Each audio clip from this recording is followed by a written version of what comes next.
The first day of school looked more like a movie premiere today in Grand Rapids. A red carpet was rolled out. Local paparazzi greeted students at Ford Middle School this morning. The welcome, organized by Believe to Become, a charitable organization that helps kids do well in school. After their STAR treatment, the kids wrote down their goals for the new year on a banner. That's a good way to kick things off, isn't it? Good for those kids. Joining us in studio right now, Dr. Bernard Taylor, Superintendent of Grand Rapids Public Schools. First day of school. Thanks for joining us today. We appreciate it. Thank you. How did things go today, in general? I couldn't be more pleased. It has been a lot of hard work to get ready for today by a lot of people. You bet. And it has proven to be, I like uneventful first days of schools, and that's what this has been. So no bumps, no problems?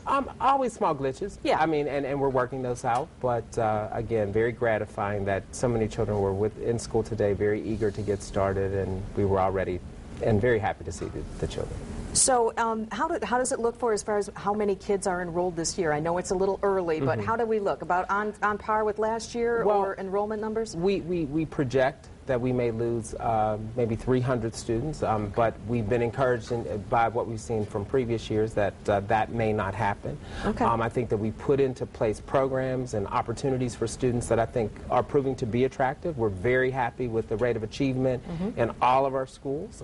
So again, what I'm very optimistic about this year and eager, you know, now that the first day is over, just to get down to work. And now, we talked a little bit earlier in the show about those 4 business schools in GRPS and that corporate partnership. Yes. How did it go with that school, with those 4 schools today? Well, Ottawa Hills today, at Ottawa Hills High School, we had the grand opening, the ribbon cutting for the School of Business, Leadership, and Entrepreneurship.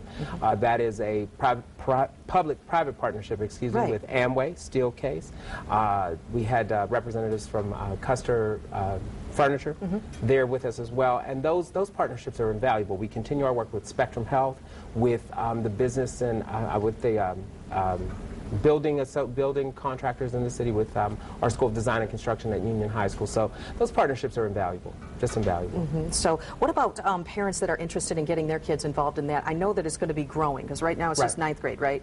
Well, this year some have expanded to 10th grade. For example, at Ottawa Hills, that program is expanded to 9th and 10th grade. So what all parents have to do is, regardless of where you live in the district, if you have an interest, contact the school. We'll get students registered and get them started. Also, we talked a little bit earlier in the newscast about blended classes. How are we expecting that to go? What classes are being offered for that?